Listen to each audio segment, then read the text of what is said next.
Woo, folks! Saturday, not Friday, which is normally when you're watching the Ultimate Schmodown show, but it is Saturday, the day after the awards.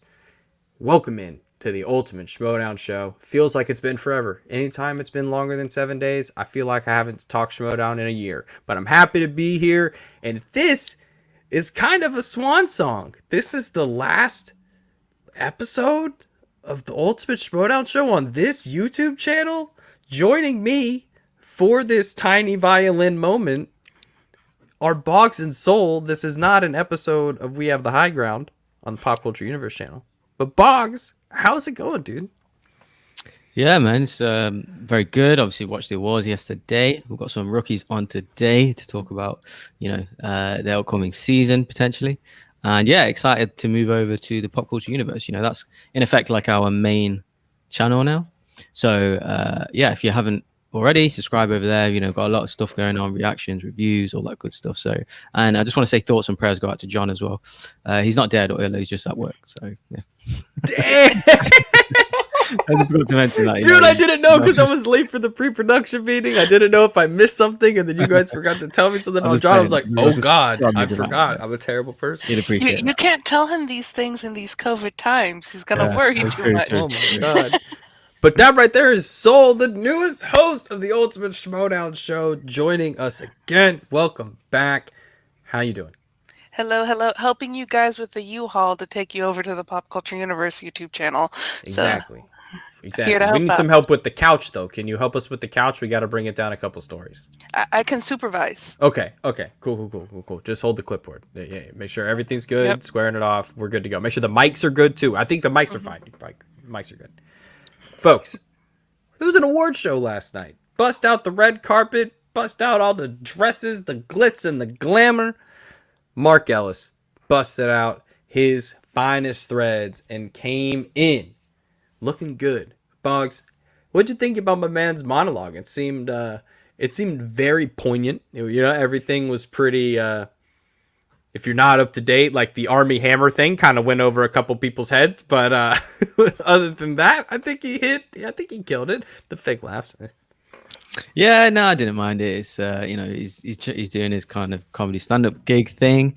Yeah, it seemed fine, good and charming. That's as good as kind of they were gonna do, I think. So yeah, it was overall I didn't mind it. Anytime kind of Mark does his stand-up, I kind of appreciate it. So I believe you've seen him live, right? Yeah, Guy and I went to see him live. It was actually one of our first few dates. Oh, and Guy. Yeah, she's shout out in the chat, and we got to see him, and he brought up baby carrots, and I was the person in the crowd that went woo, and he was like, yeah, pointed out to me. So yeah, ever since then, and then it was pretty cool. Then seeing him on after that was the Spectacular, the year he came out. I think it was either in the carrot costume or the devil costume, but yeah, okay. just the showman through and through. So for me, Mark Ellis is as good as it gets on the mic. So what were you thinking when Mark comes out? Did you see the painting of him and Molly? I mean, a gorgeous work of art. That was my main focus. I was like, he did that, and I absolutely love it, and it's totally on brand. Speaking of like his live shows, unfortunately he didn't do a comedy show in Orlando, the only live event I went to, because that was what I was like, oh, I'm gonna be able to go see him live and then go watch MTS live, and then it was like, oh, I'm not doing a comedy show, and I was like, Mark, why'd you do that to me? How you do that? He killed it, and even the fact where like the laugh track was like a little late, he even played with that a little bit, which just shows you like how good of a stand-up he is, that he can improvise as well with just anything, go with the flow. It looked like at some points that he had a pedal and that he was like looping it, and that it was him that was doing it, which I think is even better. I think that's like it's not really that funny if Christian's kind of sitting there pressing it at certain parts, but if he's sitting there doing it at certain parts, because he also did like long laughters and like different laughters, it was pretty good. But let's get into the awards. We got some surprises, apparently, from what Soul was telling me. She had some people she thought should have won some awards over others, so I'm excited to get into that for a few minutes. But before we get to the surprise from Soul, Boggs, what were your overall impressions of how the night went in terms of everybody coming in and out? Yeah, it was good. I mean, I think the first maybe 15 minutes was a bit awkward. Some of the kind of drop in and drop out stuff, but obviously it's not their fault. Yeah, to be honest, there were no real surprises. I thought from kind of every award kind of went how I thought it would. Best moments for me though is probably Ace's kind of passionate speech out of the blue, because he took one, on his first kind of speech, he was just like, "Oh, thanks," shout out to all the competitors, and then the second one he went all kind of social and kind of dramatic and stuff. So yeah, that was fun. The obviously the whole Smets kind of it was like an interview almost, like he had his own little section. So he just kind of educated people as well, obviously about his illness and stuff and what to do. So shout out to him. And probably just the whole Jeff winning the Player of the Year thing. So, I've said it from day dot, he's one of my favorite players of all time, and I'm just happy he's getting the full recognition. And also seeing Shannon and Mike, Shannon getting emotional as well. That was cool. But overall, it was kind of a nice event. But yes, it was no real surprise by me, being perfectly honest. But overall, reasonably entertaining, and I'm glad kind of all my favorite players got recognized this season. So like Ace, Chance, Chandru, and Schneider as well. So shout out to them. Yeah, for me to cut back to the Ace thing, it definitely felt like the Oscars. Like if you've watched the Oscars, like if somebody goes back to back, they take the first one, they thank all the managers and everything, and then they come back on the second one and they lay the message on you. And boy, was it poignant, needed it, and it was definitely coming from Ace. If it wasn't going to come from him, it probably wasn't going to come from somebody else on the rest of the night. So it coming from him was just so powerful and so on point. I loved it. Ace, fantastic. Of course, was just here on the show a couple weeks ago, and it's just fantastic. And to be honest, guys, I did not finish the back half of the award, so I'm a happy boy hearing that Jeff Snyder won Player of the Year. That is awesome. Let's breaking now go. Here for Colin. Let's go. And he was very appreciative. And, he didn't do no heel thing. He was so like, thank you everyone for voting. It means so much. He talked to his dad in the background and stuff. So he was he yelled at his dad because his dad was downstairs watching, and like he thanked his grandmother as well, and like thanked his mom, and was like pointing up and saying she's been looking out for me this whole year. And it was just like such a sweet and heartfelt thing. It was like the least Jeff Snyder speech you would ever hear. It was like Jeff could be a face if he really wanted to be. All I need to know now is, what did John Barr think about this? That's all I need to know, is what John Barr thought about it. In your face, John Barr. No. Exactly. And one of the awards, Dan Merle showed that he could be a heel if he wanted to be. Because he echoed after Shannon, it was saying, he said, "I'm going to ruin all of your lives," was the last thing he said at one of his awards, which Shannon just said that previously when she won. So he was echoing, and it was just like, wait, is Dan going heel next year? He gets the vibes. He can turn it on. I feel like he's been the predator of this league for a really long time, and he definitely has the attitude of somebody who knows how he can get his power back. He feels like he's lost his, like, he's like, cool, all right, I've been the good guy. He's been the good guy. Now let me just do what I want. And that's so exciting. Soul, give me your shocks and your surprises of who you thought came out with an award that you didn't necessarily think they were going to have. So it wasn't really surprises, but it was one of like, you could kind of tell it was going one way, but I was hoping for the others. So, for example, the moment of the year, like as much as a great moment as Dan Merle going, "I won" to Mara, because that's what won. I really think the moment of the year was when Shannon picked Dewberry and broke up the Wild Berries at the beginning of the year. I think that really set the precedent for the whole year. And I think too, because that happened at the beginning of the year with recency bias, it's people are not going to have that at the forefront of their mind. So for me, I think that should have went to Shannon picking Dewberry at the beginning. And then the other one, which it literally went to the person that was like second place in my head for manager of the year, but I really think Winston should have got manager of the year over Shannon, because as great as Shannon has done and as great as corruption was, and they did win the faction wars, But I think Winston did more with his players. He got more points with more players. The growth of each of his players from the beginning of the year to the end of the year was just so phenomenal. What Ace did, what Liz Shannon Miller did. And so, because at the beginning of the year, you knew Kalinowski was going to be Kalinowski, Chance was going to be Chance. And then we had the big surprise with Collins, but still, most of her points was with 3 players, where Winston had point spread throughout his whole team. So I really think that Winston was more deserving of the award, but people can argue because I still think Shannon also deserved it too in her own right, because she was also amazing this past year. Yeah, and of course I believe most of us picked Winston for manager of the year. We know everything that he's done to put into that team in terms of staying up with the players, making sure that they can do, anything that they want when it comes to making sure that they are prepared. Winston is there every single night, that if he's there studying if there's a study session, he's in it. And it just seemed like there was a bit more,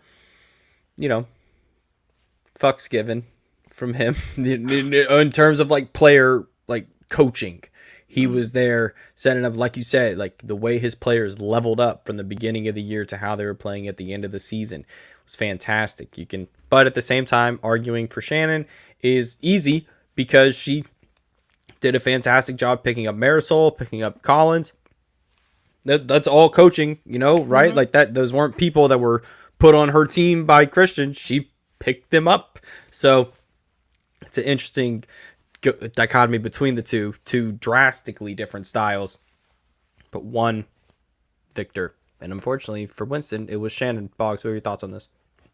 Yeah, I'd definitely picked Winston as well. Just pretty much everything that you said there, Sol.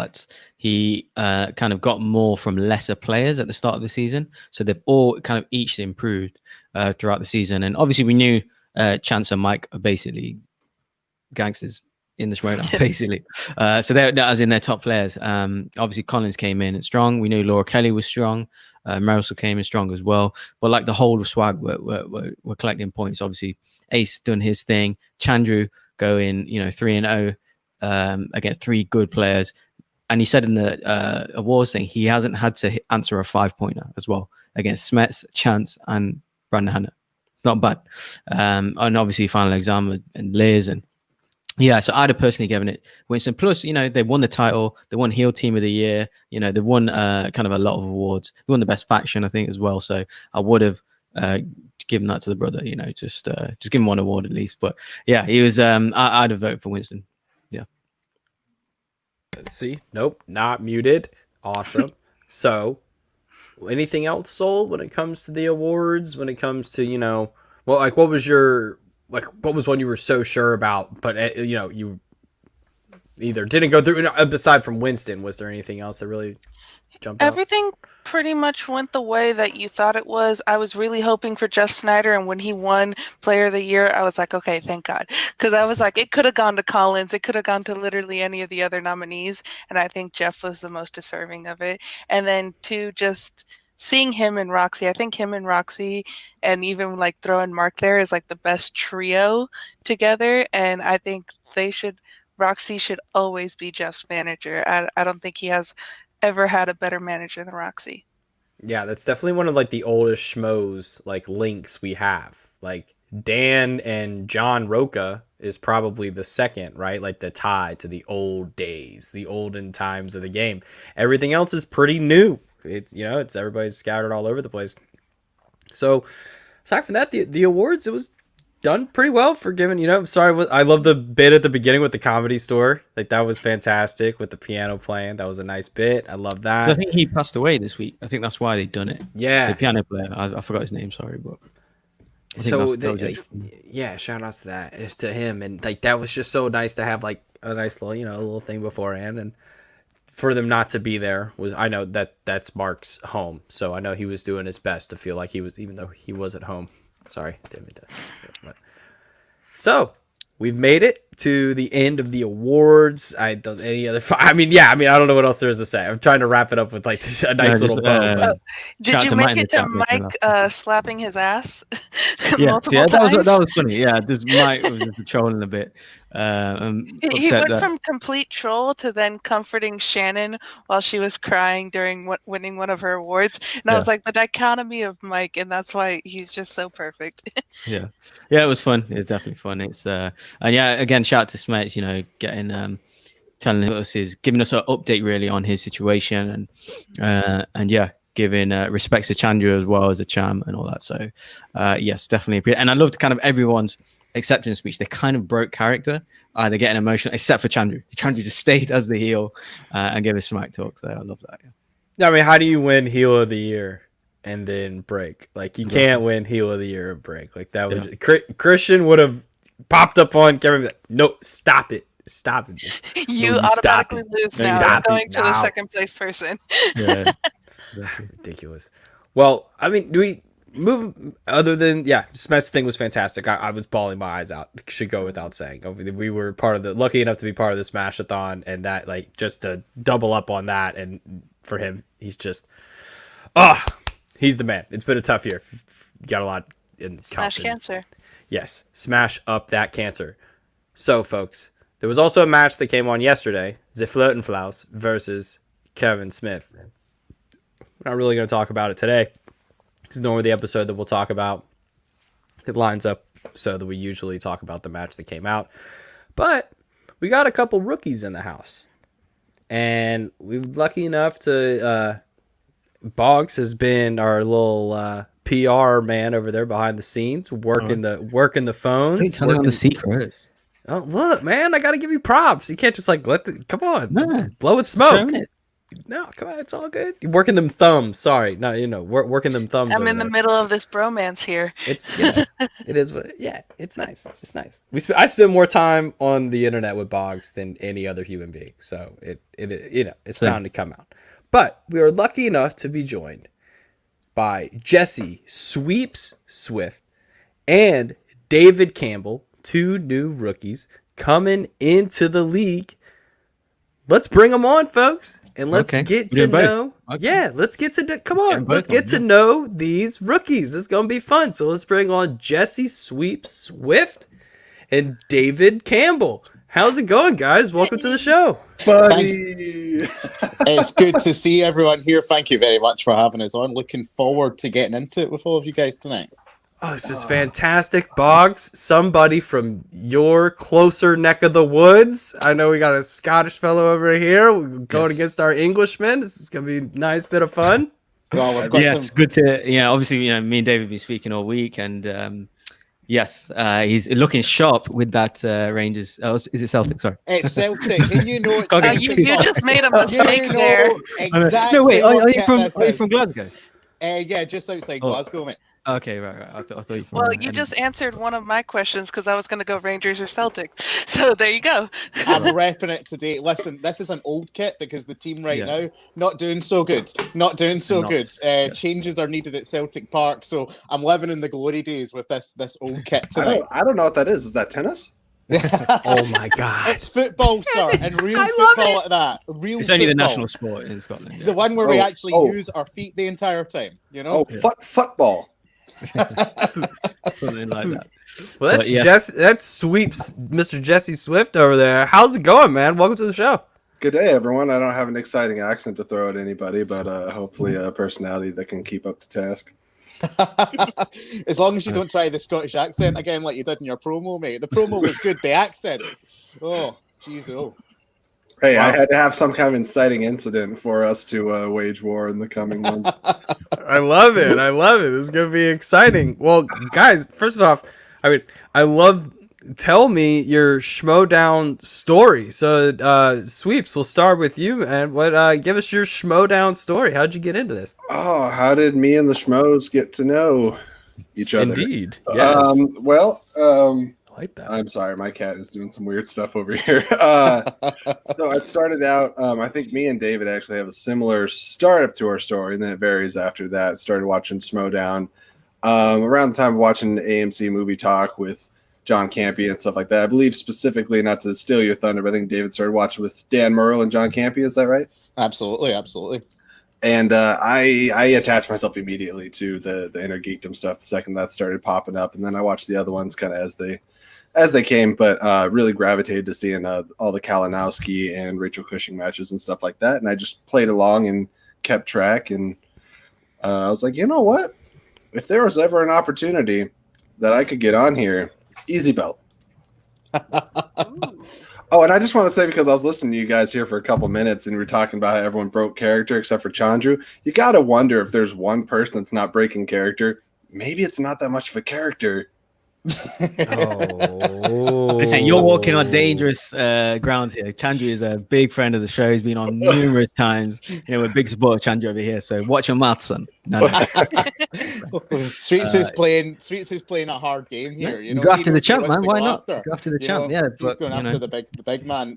Similar story between myself and Sweeps, as he alluded to there. It was actually movie fights I started watching over at Screen Junkies, and I was a fan of Dan Murrell. Heard he was playing this guy John Campea in a movie trivia match, and I was like, I might go and check that out, see what's happening over here. And ever since that match, I've been a fan ever since. Watched every spectacular, watched basically every match that's came out since then, and I've been a massive fan. So when Christian put out, he was like, we're looking for people to audition, I was like, that sounds like fun, sign me up for that right now. Put in the tape, got an email from Christian, questioned whether it was real or not for about 10 minutes, and then I was like, let's get to work and get ourselves drafted here. That's fantastic. Well, who would go out and fake, if you would fake a Christian Harloff email? Shame on you. Shame on you. I thought, because this is that. Technically, it's an Outlaw Nation show, so Roka kind of set the show up and everything. And we initially, obviously, Colin will remember, we were getting emails from John Roka, and I was like, no, this can't be real. Like John Roka at whateveris.com. I was like, no, this is not. This is for real. Yeah. So I definitely understand seeing Christian Harloff, whatever. You get the feeling. You get the feeling. And he was telling us about Skybound, and Skybound have approved this, and we were like, no, yeah, it's definitely true. That's awesome. Yeah, I understand. But no, David, I was going to say, so obviously, wonderful to hear, someone British in the Schmodown. Correct me if I'm wrong, you're the only British draftee in the draft? As far as I'm aware, I wouldn't want to step in anyone's toes, because I haven't seen, every rookie that's coming in.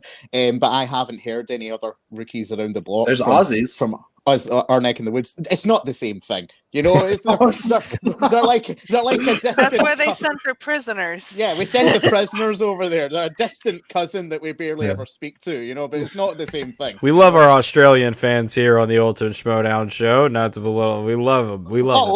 Listen. I love some kangaroo when I can get it. That's lovely. That's fantastic. But at the end of the day, I'm not Australian. I'm from Scotland. Yeah, but as far as I know, Boggs, I'm the only one.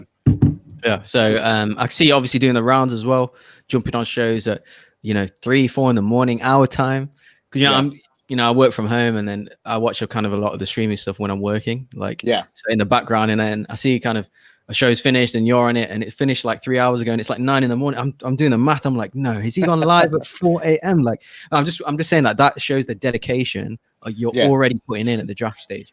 So I think it was 4 a.m. the first time I saw you on one of our streams, and I was just like, man, go to sleep, kid. I think that's why I sent you right after the stream. I was like, dude, go to bed. You see the bags under my eyes. Yeah, no, it shows how much you want it, man. It shows how much you want it, how much time you're going to put in, how much you're willing to kind of sacrifice. So yeah, because I know, obviously, I'm in the same position. I've never started that time, but shows have gone on that time, and kind of you're recovering the next day and that kind of thing, so you're already doing it now. So I think for any managers watching, that's how much kind of you're willing to put on the line. Listen, I appreciate you saying that, Boss, because I come on these shows, and I like to keep things happy. I like to come on and I'm having a good time doing this, but at the same time, you're right, I'm extremely dedicated to this, and I want that to be made clear to any managers out there, just how seriously I will take the Schmodown if I am drafted onto your team. I've said it before, I'll say it again. I am very interested in winning for myself. Don't get that wrong. This guy wants to be the guy who's going 1-0, 2-0, 3-0, going on that run, but I'm also looking at making sure whatever team I'm on, whatever faction I'm on, is the top faction. You know, I'm a team player, so it's not a case of staying up for Schmodown matches or staying up to do after shows. It's a case of staying up for study sessions. You know, it's a case of staying up talking to my manager about strategy before a match. It's things I'm willing to do. And if me coming on these shows to prove that right now, you know, helps my chances of being drafted, then I'm happy that's the case. You just went and answered another one of my questions. I was going to go, how is the time difference going to work for you with other people in your factions and your managers and when they're shooting stuff? And you just answered it for me. So there you go, answering questions for me already. Little known fact, everyone from Scotland's a telepath. Just talk to James McAvoy.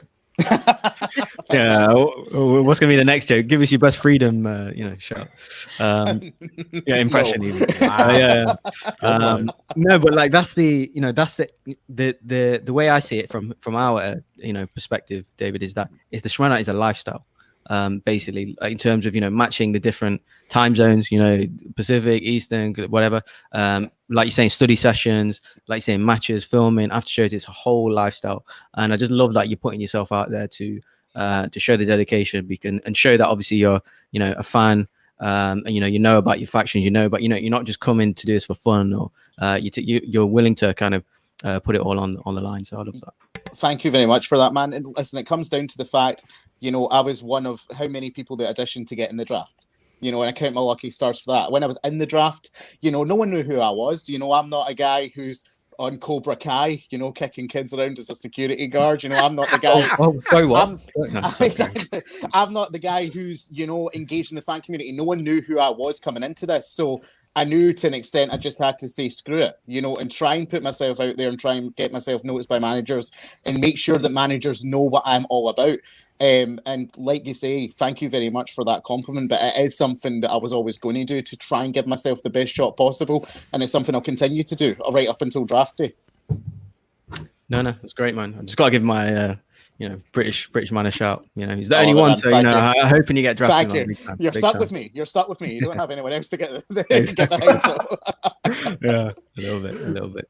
But so Jesse, I heard you're playing. Obviously, you keep calling out Chandru, but that's a.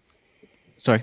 Oh, sorry. I'm just you aim for the biggest target. There's that's that I'd love to play. Risky game to play, isn't it? Yeah. But if you're going in the Schmodown and you don't want a belt, then you don't care enough. So that just shows how much effort he's going to put in and how much care he's going to put into it. There's that really old saying, right? You aim high, aim for the moon and you might hit the stars. Exactly like that. So there's right now with Inner Geekdom, there's nothing higher than Chandru. So that's where I'm aiming. And I know there's going to be several things to hit and conquer along the way. And many that I'd be very excited about. I would love to have a match with like Greg Alba or Mike Kalinowski. Mike Kalinowski is like a geekdom hero of mine. I've been listening to him since the DC Movie Talk days, and when he's not playing heel, like outside of that, because I listened to him on like the Sith Council now, and then when they were doing the Mandalorian reviews, and just outside of the Schmodown, he's just such a genuine nice guy. I'm sure there's not supposed to be telling that when he's playing heel, right? But I would love to play against Mike. Nice. Colin, any questions for the boys? Yeah, I mean, Jesse, so you come in here, so you're going to focus in IG, and this seems to, at what point did you think, like, I got this? Like, I know you were talking about some of the Kalinowski Cushing matchups and stuff like that, but I know that because those championship matchups get a little tough. Was there one of those where you were like, oh, snap, I kind of got this? Actually, well, it was a little bit of the opposite, because, I mean, I know that there's so much studying and faction support that goes into the season. By the time these guys get to the championship matches, it's been months upon months of just hard studying. And I don't think most people do that level of studying for fun. I think a lot of us probably have like a general sense of knowledge, but I got a little bored talking to people, because I felt like I was just sponging in all this nerdy geek information, whether it be comic book stuff or Lord of the Rings fantasy, and I just had nothing to do with it. And I felt like whenever I talked to people, it was just deaf ears. And so seeing the geekdom matches, I was like, these are my people. Like, when can I go and be with my people? Because I feel like an outcast out here. It's just I got too much in my repertoire. I need to use it on something, Otherwise, the bullets are just going to go to rust. And I saw the Ellison and Chandru match, and it was far and away way more difficult than any other match. That's the toughest IG match I think I've ever seen. Yeah. I've never first felt round as so well. incompetent. Thank you. I feel a little better with you saying that, because like usually I'm following along, and if I'm not number one at the end of the match, I'm like neck and neck, like right there, and I feel good about it. I didn't feel good after that match, but again, that's why I bring up the whole point of the faction and why I would be really excited to have a group of people that I could study with. Like I've been talking to a couple different faction members, and they're giving me some strategic methods that I could be using, and also some movies that are very likely to be on the next year's Inner Geekdom matches. So I'm trying to do a little bit of mental prep, but I'm kind of waiting for that go ahead, that final ball to drop where they're like, and you are on our faction, so I can just jump in all the way. Yeah, I'm curious this year. I don't know how many people here play any form of fantasy sports, but if you're looking at like a team where how these I play Diablo. That's fair. I play a lot of Diablo. I played Diablo 3 as well. I haven't played it in a couple of years, but I've dabbled my fair share in the Sorry, sanctuary. you said fantasy. So. No, you're good. Yeah, you're good. But I'm interested in how these teams are going to be stacked up, because we look at this as a sport when we're on this show. We take this as a pure, like, we take away the gamesmanship, all that stuff out. We look at this like we line you up. So if you're looking at like, okay, I'm going to get maybe one singles player, a team, and have that for sure in my draft. Am I going for 2 IG players? What's my roster going to look like? Like, so how are you, Jesse? Like, how are you positioning yourself in this draft? Are you pitching yourself to managers like, let me be your IG 1? Or, or would you settle for like, say, like an IG 2 spot on a team? I think that's a really good question, actually. And I think I have to realistically look from the manager standpoint and from everyone involved in the Schmodown, and I'm a little bit of an unknown commodity. I know me, but not everyone else knows me, right? So I have the confidence, but so many of these people have gotten to where they are, and they've gotten these championship matches after a couple of years in the game, and I can't expect that I can assume any more than that. So I'm just trying to get my foot in the game, because I know once I'm in there, I can prove myself, and then we'll be looking good for the rest of the season, and then come the following seasons. So I guess it's wherever they want to put me, just knowing that my strengths are in Inner Geekdom, and that is where I would be running away with the competition. Yeah, I would feel like a team like Corruption or even Swag should be looking for another IG player to go out there and get you points, just in case their boy gets into, or girl gets into a championship belt situation, and That's a you great got to point. have somebody else to get some points. Like, I mean, we got to be managers have to be thinking this way when it comes, because I know there were some managers, Kaiser, front of the show, that got kind of shaky, like these COVID sports situations we're dealing with right now, where you got what's his name's McGee playing for a team right now, and you got to pull up the backup reserve. So this is a good chance this year, especially with the expanded rosters, to get in. So And the possibility of two leagues.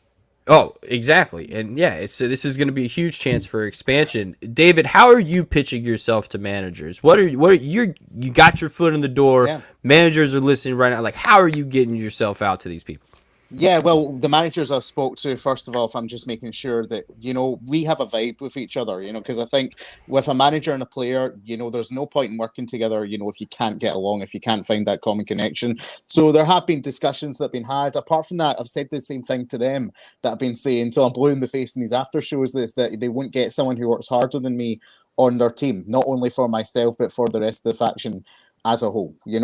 Like Sweeps alluded to, I've already started a studying process as well, in preparation for potentially being drafted, because I don't think that you can come into this league and then wait till draft day and think, oh, now we start. No, that preparation has to already be going on. You have to already be working and assuming that should you get drafted, you could have a match put on you tomorrow. So I think that's the one thing that I'll say to managers, is that in terms of a studying strategy, I already have that down. I've already started that process, and there are a lot of players in the draft who might not have done that to this point, so they're already in the back foot compared to where I might be. Yeah, and I'm really interested to see, because I mean, I'm not one to I mean, I am one to poo-poo on people. I mean, that's kind of my job on this show. I will take someone to the woodshed, Brandon Hanna. I will on this show, and it is known to it is known on this show. You've got to call it how you see it, man. You've got to call it. I got to call it like I see it. And there are some people coming into this show that got into this show because of who they are, not because of what they've done to get here. And they've come in from a YouTube channel background, and there is something to say about some of these folks coming into the draft that, yeah, managers want to get star power, but we've seen where the stars come from, at least over the past 2 seasons. They're made with folks like y'all. They are Paulo Yama, Chance Ellison coming up from the bottom, not somebody flying in from the top for, like a 2-match gag where they lose one match and then, maybe they'll get back into it and be 1-1. We've seen that time and time again. And there's a plethora of those in this draft. I'm looking at a lot of people that Christian was dropping on that day of draftees, and I'm like, I don't see it. Oop, I don't see it. Like I can see it with and y'all are the ones where I'm looking at it like, these are the guys that are going to take this seriously and understand the stakes are at hand. So I mean, it's just going to be it's great. It's going to be fantastic. I just got to say, for the managers and everybody else, I got the time. Let's go. I got the time in my day and the week to really just narrow in. I'm watching movies anyways and doing a little podcast of my own. That's whenever I want to. I don't have a set schedule. So, but yeah, I got my notepad right here. I'm ready to take notes. I'm ready to go. Let's get 100, 200 notes a movie, and may or may not know what's on that list. So I'm ready for it. And that's the other thing. It comes into a love of the game also, which I think we both have. If you're not coming into this game, I can smell it on both of you. I can smell it. It's awesome. Yeah, you need that to be all the way from across the pond. You need that. I love this game. I have done for the past how many years that I've watched it. And coming with a love of the game comes a knowledge of the game. I know how to come in and play a schmodown match, and I know it's not a trivia match. There is a certain strategy. There's certain things that you need to do. There's certain things that you shouldn't do, and there's certain mistakes that I won't make compared to the Tom, Dick, and Harrys that you're talking about. Coming in who I'm talking about. You know exactly who I'm talking about. He knows Tom, Dick, and Harry personally. Boom. I had a pint with Tom last week. I know exactly who you're talking about. That's not me, and I'd certainly say that's not Sweeps either. Just from our previous interactions, we have a love of this game. We know exactly what we want from this game, and if we were to get drafted, we will do whatever it takes to become successful in this game, because we're already doing what it takes to try and get drafted in the first place. Can I just say, because I know that there's we got Kaiser and Finstock and a few other factions sniffing around. I just want to put this out into the ether.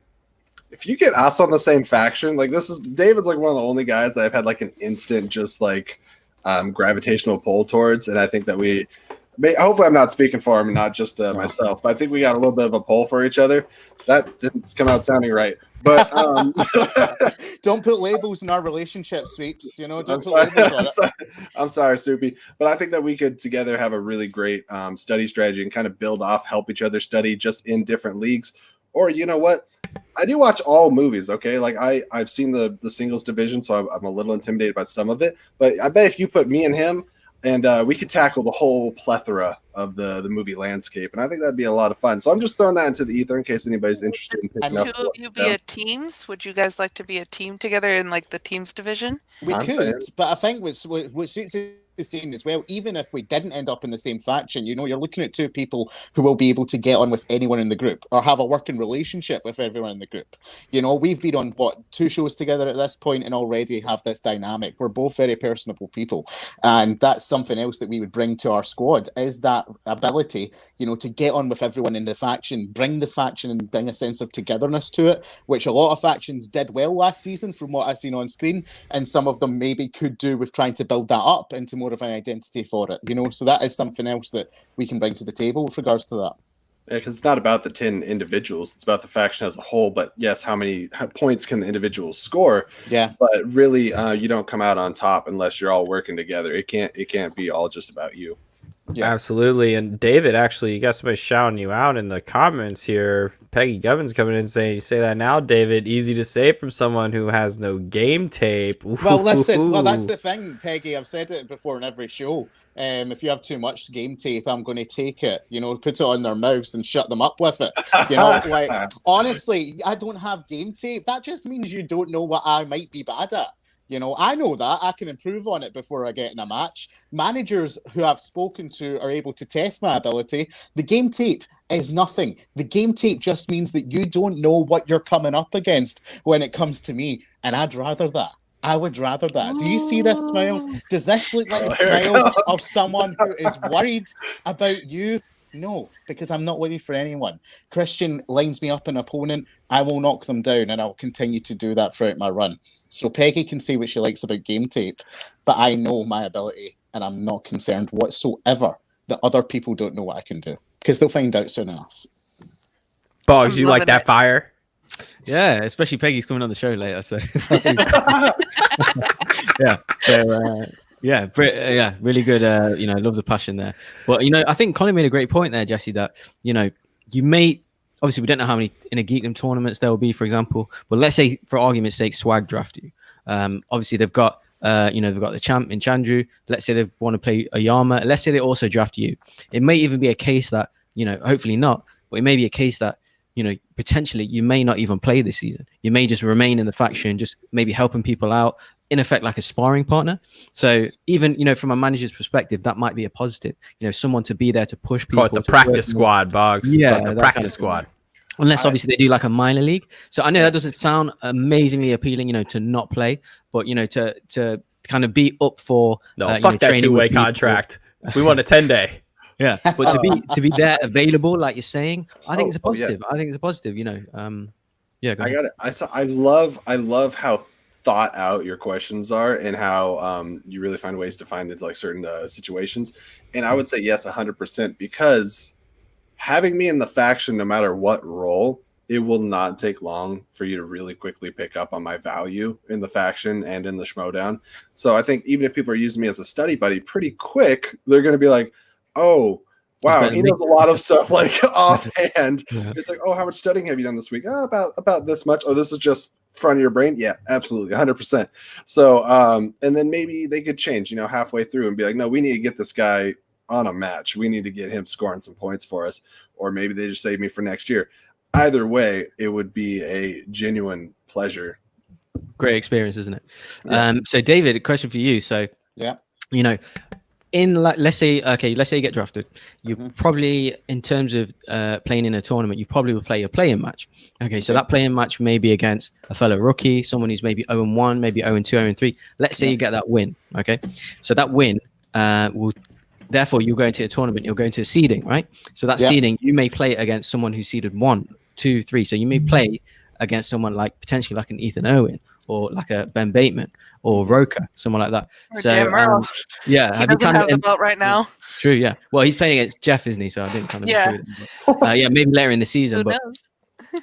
So have you thought about that? Have you thought about the kind of potential people you may face, or the kind of chance to place people, or you just kind of thinking draft and then go? Yeah, I've thought about it, and I've dreamt about it. Listen, I'm taking this one match at a time, and that's that's a few steps ahead of where I am at the present time. But I'm not intimidated when you say those names to me. I wouldn't be coming into this league if I didn't think that I could make an impact, if I didn't think I could make a dent. And anyone in this game can be beaten on any given Sunday. They can be taken down.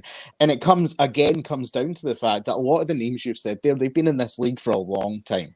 And they're very good at this game, and they know exactly what they do. But we've also seen them all be beaten. The only person we've not seen beaten is Adam Collins, even in a free-for-all, which is intimidating. That's quite scary. Yeah. But everyone else that you've named there, they are weaknesses. They are not, they're not unbeatable. And I back myself to the hilt with my ability, with my strategy, and with the support of my faction to beat anyone on any given day. Sounds great, man. Sol, any questions for the boys? Oh, sorry, go ahead. Oh, I was going to say, I wanted to revisit a little bit because you brought up I didn't fully answer the question, Phil. You brought up, what if I were to be drafted by Swag and be on a team with Chandru? And I know I talk a lot of shit. Bad example, yeah. I know I'm flipping it out there. But in all honesty, just like, with corruption and with Chandru, the people that are number one and the people that won their awards last night won it for a reason. So if I'm looking to really take this league by storm, who would be best to, side up next to and really learn from and absorb information from? It's going to be the champ. Yeah. So, hopefully he hasn't followed all the media up and putting out would still be willing to do that. But Sweeps is swiftly going to delete several videos that he's put up in the Facebook group, removing all evidence. I don't know if I have all day. Yeah, exactly. Well, so go ahead. So I want to clear the air a little bit because there's a certain amount of it that's show, and I have a great time working with anybody in this league. So I have two questions for Jesse. One of them is, we know how many great movies are in the IG world, but we also know that there's some pretty terrible movies in the IG world. What are the movies that you are going to hate yourself that you have to watch over and over again and know so much about? Okay, so it'd probably be, there's a few. I think I can get away with dropping a couple. I'm not going to drop whole sections of movies because I don't want to give people too much, but I can give like specific movies. I never got around to seeing R.I.P.D. And I remember there was a question in one of the IG matches, and it's like, who played Ryan Reynolds' partner? I was like, oh, it's Jeff Bridges. I know that much, but so I would have got that point. But don't ask. One of those. Thank God I saw the trailer. I can't tell you how many questions in Inner Geekdom I've gotten correct for movies I haven't seen. Yeah, like it's just you sometimes just really pay attention, read a lot of articles, watch the trailers, look at the IMDb's. You can get a lot out of that. But I know that I'm going to have to watch some things I have not. So I throw R.I.P.D. maybe. It's on the list. So Movie Talk used to be a free study guide. Yeah. If you watched Movie Talk, you were good on new releases because no new release question really, like, unless you got a 5-pointer on new releases and it was like really deep cut, you could totally pass by not going to the movies at all and just keep it up on Movie Talk. I'm 7 years into like Movie Talk shows, whether it's Collider AMC, Popcorn Talk, or like the various offshoots of it. So like, I will watch a movie and go back. Like I've been rewatching the MCU movies. I will go back and watch the Heroes review of the MCU movie after I'm done watching it. I'm just like, this is. I will go through a box of tissues. I will go through an entire box of tissues, like in the midst. And look, the evidence is there. There's a reason that players like Perry Nemroff and people who work in that space are so good at the new releases slice as well. Their proof is in the pudding with regards to that. Let's see. We got a question from the chat here from our boy Matt Thomas over at the Really Trivia Showdown saying, "Is there a rookie you'd want to play most, David?" Oh, in terms of the character work in the singles division, I think the two names that come to my head are Rick Radis, that bastard child of Finstock himself. He would be really fun. We've had the pleasure of sharing the screen with him, even in a match in a fan league and on the show. He truly is a character. He knows what he wants. He knows who he is, and he knows what he wants, and he knows exactly how he's gonna get it. I don't know if I'd want to be in that guy's way. I think that was a trick question. I think Matt knew that. Which Ricky was gonna play. Yeah. He is an enigma. He's not as good as me, but he's an enigma, and he's a great personality, and I would love to go toe-to-toe with him. The other guy is Brother Lomas. I think there's enough Criminal Minds villains in this league, and we need to make sure that they're arrested by the BEU at the end of the day. So Brother Loomis would be a guy I would certainly like to go up against as well. Yeah, somebody called the Vatican police on that guy. He might be stepping out of bounds. He's terrifying, and I love it. I love it so much. Did you have another question for Jesse? Yeah, my second question, it also can go to David as well. What round do you guys think you're going to go in? Like, where do you think if you were to honestly put yourself in, like, the manager's shoes and they were going to pick you in a round, which round are you going in? I was seeing if David is going to jump on it. So I think David makes a really great point with, there being a benefit to not having tape, because I also currently don't have any tape. That's changing this week.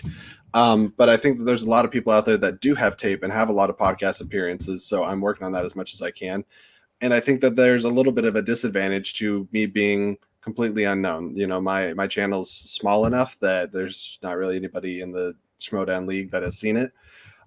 So they're taking a little bit of a chance. Or they're not, but they probably feel like they are. So it might be a few rounds in. Yeah, I'm going to give the same answer because I don't want to put a number on that. Like, I know my ability, and I know that it wouldn't be a risk to draft me higher than the managers are currently, looking at it. Just to address it as well, I know that being an international competitor does worry some managers. We addressed that at the start of the show, but I seen in SEN, Roxy brought it up, with regards to me, that it's a difficult thing and it plays into their minds. And I think that will come into a factor with me in the draft. And I've said this from day one. I'm an underdog going into this draft. That is why I'm working so hard to make sure that I can get on people's radar. But we'll just need to see. I would be happy to go really in any round and just to get myself onto that faction for the chance to continue to prove myself even further. I hear something like that, and I hear, and my brain immediately goes to, well, I would rather have you on my team than Chris Jericho. No offense to Roxy, but that's the attitude I want from a competitor. Somebody who's going to come in here, give it 100%. And I know the appeal that he has and why he's in this game. And I understand that to a T. But when you strip all that away and you talk about the pure gamesmanship of you comparing the differences of somebody like you who's going to play in this.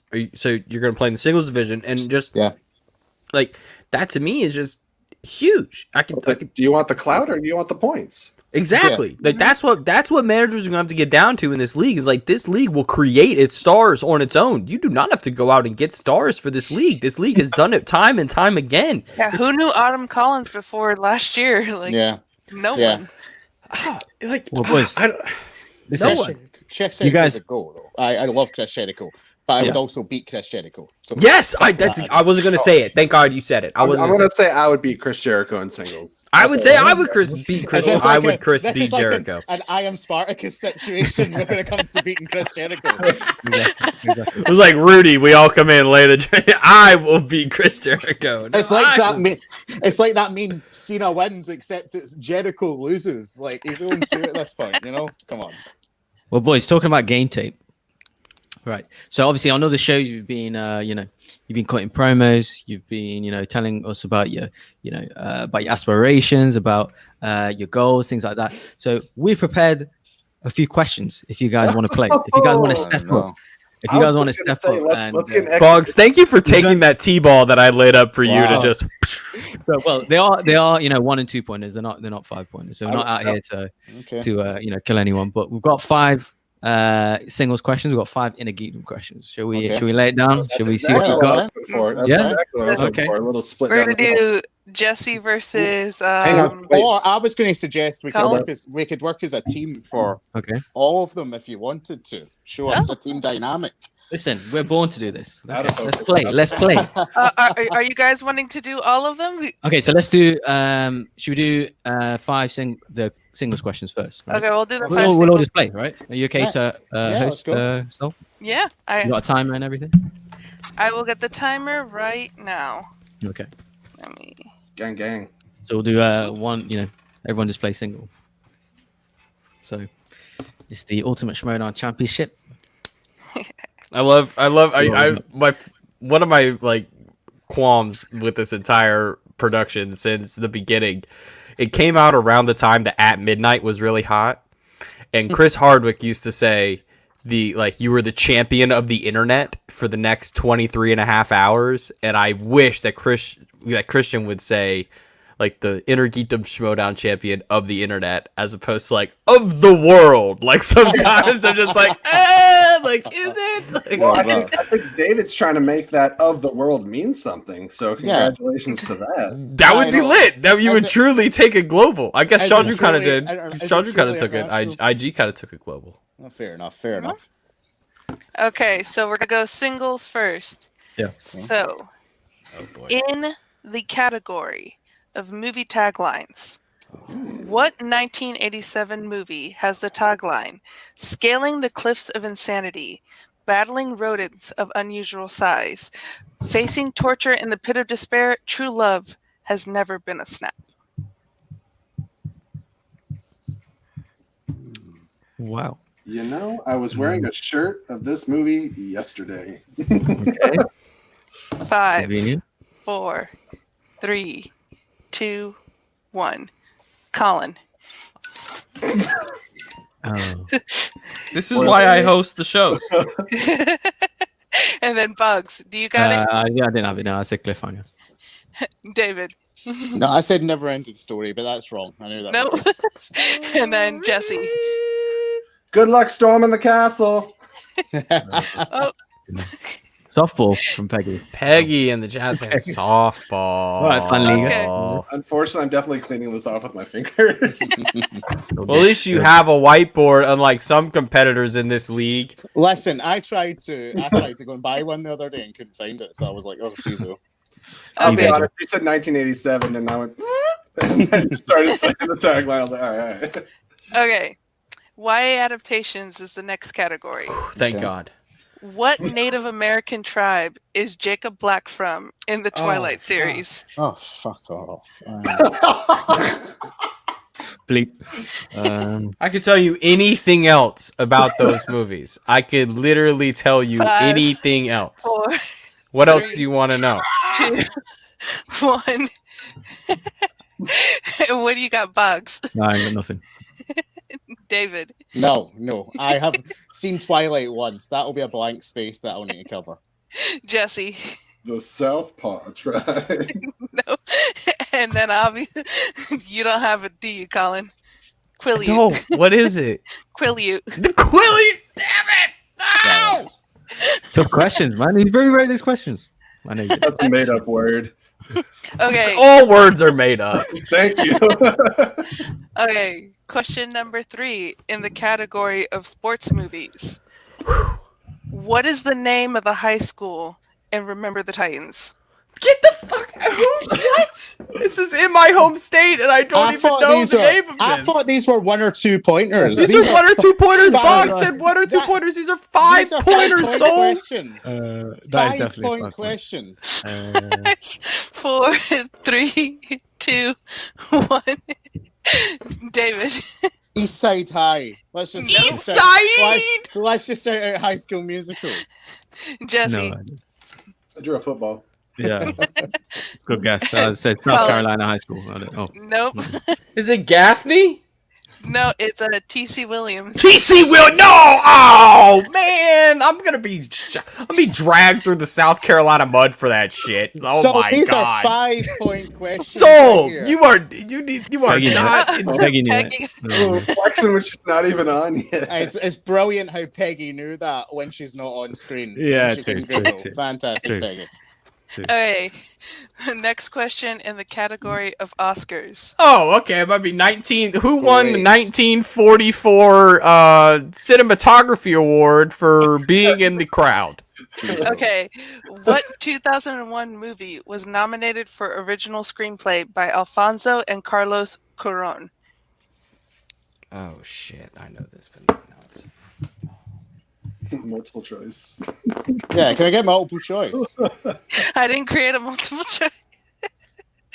Wow. 5, Accurate. 4, 3, 2. PJ, 1. I got. Hey, PJ, if you talk about game tape, here's some PJ Campbell. You got an audition tape right here from Soul, because she's got some Those are bangers 5 coming out right pointers. now. Those are 5 pointers. So we got it right there. Jesse, what do you have? Colin. Woo! That's the best team. Bugs. So they have asked this question a few times in this run. I forgot the name of it. It's a Spanish named movie, isn't it? Yes, Yeah, it is. I don't know it, but I know it is. Yeah. And then David, do you have I it? think Almost Famous was also nominated. That was a 2001 movie, but I don't have it. No. It was Y tu mamá también. Of course. The classic. These 5 pointers. This is we want these people to you're- come back on our show, killing so it, we so don't want them to you're- be like, wow. So I came on that Definitely show. I We're was scaring up to off, here. yeah. I was here. This is where I am now, Sol. This is where I I'm am. so sorry. I'm so sorry. I'm gonna. Okay. I just want to say, in the words of T'Challa, delete that footage. Need that. Please. Okay, and the last question in the category of classics. What Sidney Yeah, I won't Lumet- get this. What Sidney Lumet film is about a jury holdout attempting to prevent a miscarriage of justice by forcing his colleagues to reconsider the evidence? Thank you, Sol. Thank you.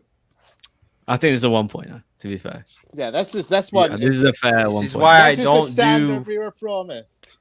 Yes, you're I know coming, that, Colin. We've got Peggy. you. Peggy, if you're listening, This is why I do Colin. not Listening one do movie. singles. I know 5, it wasn't written by 4, Alfonso Cuarón, Peggy. 3, 2, 1. Colin, do you have it? No, I don't do singles. I watch for the Bob? theatrics. 12 Angry Men. Yes. Oh. David. 12 Angry Angry Men. Men. You've got at least one here. God damn it. And then Dude, they- Jesse. I drew a pile of poop. Nice! Oh, hold on. Wait, I'll draw a 2020 and it means the same thing. You guys tied. You guys tied. We're tied. Oh. We're tied. So should we just carry on to the Inner Geekdom ones? No, all three of you tied. You got to do another singles question, and I'll ask it. Tiebreaker. We could go into the C out of the top 10. So now we're going to go into IG realm and see if you guys can break this tie. Okay. I know David knows some IG. I know that's not what he's going for, but I know he knows some stuff. I know I'm some afraid. stuff. Soul already pull out the fucking the Quila tribe from. Can we just talk about what a red herring that was? Starting off with Princess Bride, and then go.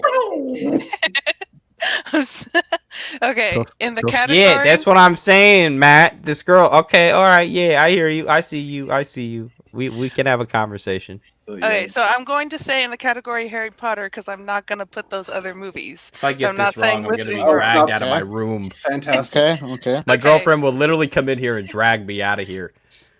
What area of Hogwarts does Dumbledore's army train in Harry Potter and okay, the Order thank of the God. Phoenix? Thank God. Oh, Can we thank get 20 God. seconds because it's a lot of writing? Yeah. Is Sure. it really? I got it. I am probably not helpful, but I'm. I got it. This I'm gonna is have to do what some a JTEs. 1 point question looks like. This is what a 1 point question looks like. Hey, forget I'm the going to that. get 5, Me. 4. Boggs, you 3, speak like them, but you don't know them. Colin. The room of requirement. That is correct. Bugs. I said the bathroom. I don't know. I don't like Harry Potter. It could be a bathroom. It could be David. a bathroom. If you need it to be a bathroom, it would be a bathroom, actually. Jesse. True that. All right, and then also I remembered that they brought this up in IG, and it was Bombardo that opened the room of requirement. Yes, Umbridge, is that Bombardo is the Maximus. spell from Umbridge that Yeah. opens the door. Yeah. Okay. That's in me the rewatching all category. the IG over and over again. With that shitty the music, body, bada, body, bada, bada, bada, for like literally like 5 minutes. It's like what song played for the longest in a Harry Potter movie? The stupid ass Umbridge song over and over and over again. Facts. Okay. In the category of MCU. What U.S. state is Peter Quill from before he was abducted by Yondu in Guardians of the Galaxy? Pretty sure it's this. Chantra's not here for spelling, right? I'm pretty sure. Sorry, guy. 5, 4, 3, 2, 1. Bugs. I'm not sure I spelled it right, but I think it's Missouri. Yes, it is Missouri. You see? You can play as well. I David. said Mississippi. I got the other M's mixed up. And then Jesse. I couldn't remember if there's two S's or one. It's MIS. Yeah, Oh, I believe it is. It's Missouri, but But I that said comes out- Kansas. You said I Kansas. don't know why I said Kansas. I'm Superman's not from from Earth. I'm Kansas. from Missouri. Imagine the balls on somebody to be like, I'm gonna make another superhero from Kansas. Screw you, Clark Kent. There are no heroes left in Kansas anymore. All right. In the category of Star Wars, Where's my marker?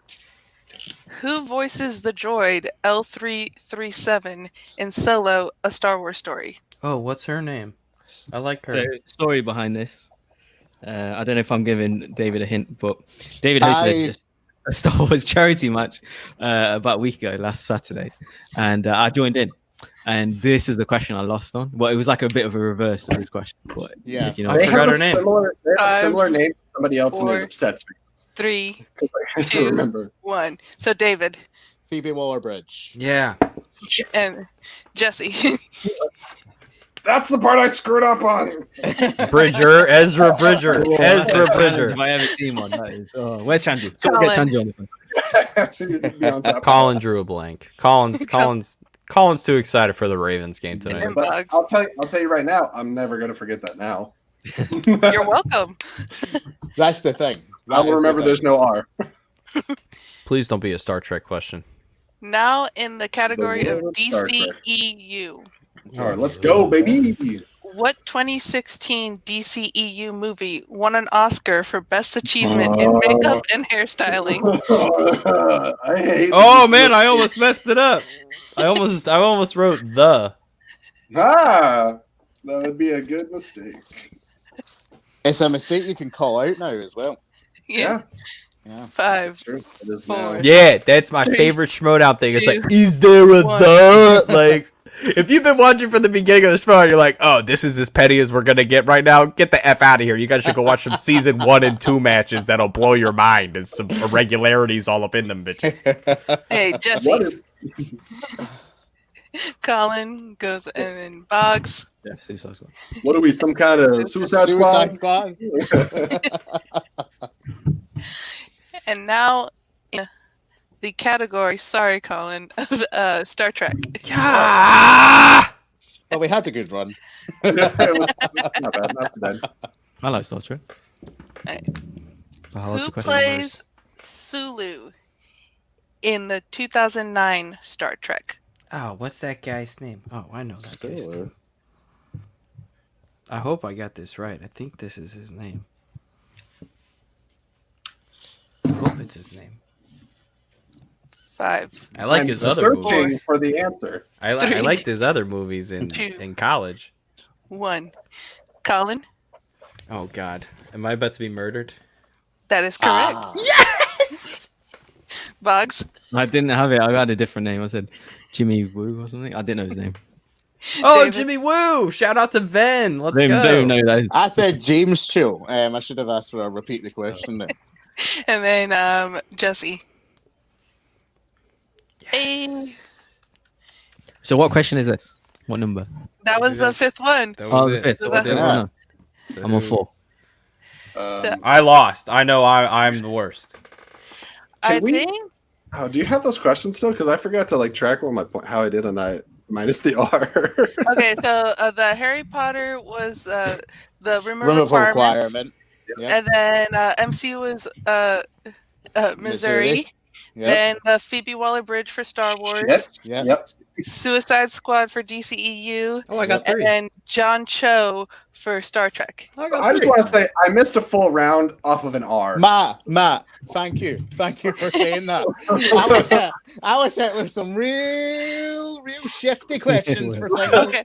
What I will tell you is I was only preparing singles questions because I thought it was just going to be Collins versus Boggs. But then Boggs was like, "Oh, you need to do some IG." So those were last minute IG questions that I did. So Nothing wrong with that's them. why they're a Nothing wrong little with bit easier. Fair, Stump fair. Boggs. That's all I needed to see. I needed a stump Boggs. Listen, let's take this as part of the training. There's game ration. tape now, right? There's game tape. ones That was the plan. So Who says I was trying? Who says that Yeah, I just want to put the Exactly. people off? Who says that I don't want Peggy getting confident in that I chat don't down there? Ah, there What? you go. There you go. And the other thing too is I'm gonna find a hilarious set because we got some questions for you, Peggy, when you come on.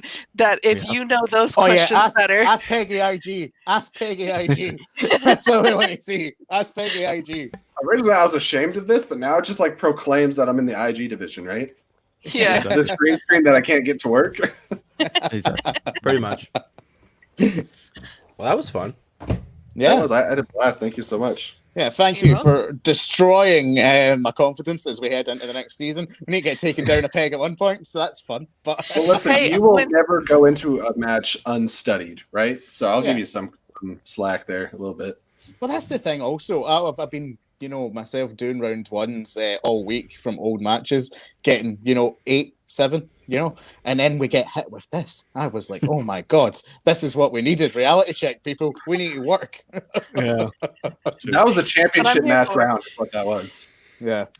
They Yeah, were, that they was were good. tough. They were tough. Well, Great thanks so much, question. boys, for coming on. It's been great. So, David, I really, really hope, man, you get drafted. Representing the UK and stuff. So, Yeah, we all hope you don't. By the way, I guess that's what Boggs was saying. Like Boggs hopes you does. Like we hope you don't. But it is what it is. No, It's- especially me and him. He knows what I'm saying. I We was have this thinking only more of point, a, you know? it's We have screw this you, point. Jesse. I'm just focusing on David. No, I'm coming to Jesse. Oh no. Jesse knows what we're talking about. Jesse knows what we're Yeah. talking about. No, obviously, me and David, he's the only British person I've spoken in the Schmoedown, Exactly. community. So yeah, I'm backing him.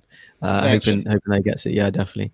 And Jesse, yeah, man, you got great passion and stuff. So we'll just do everyone a favor, stay away from Chandru. That's what I'm saying. But no, except for that, man, good luck.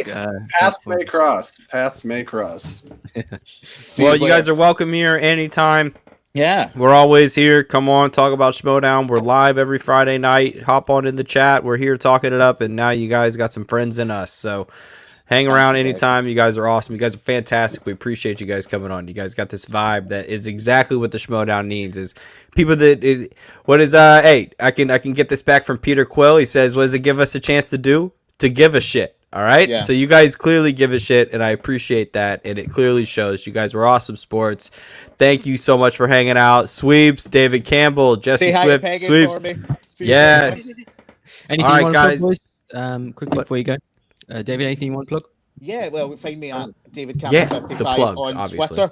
David Campbell 55 on Twitter, and you can find me at First Time Films, which is our podcast. We have Spotify, Anchor, everywhere, all good podcasting platforms. Find me over there. Jesse?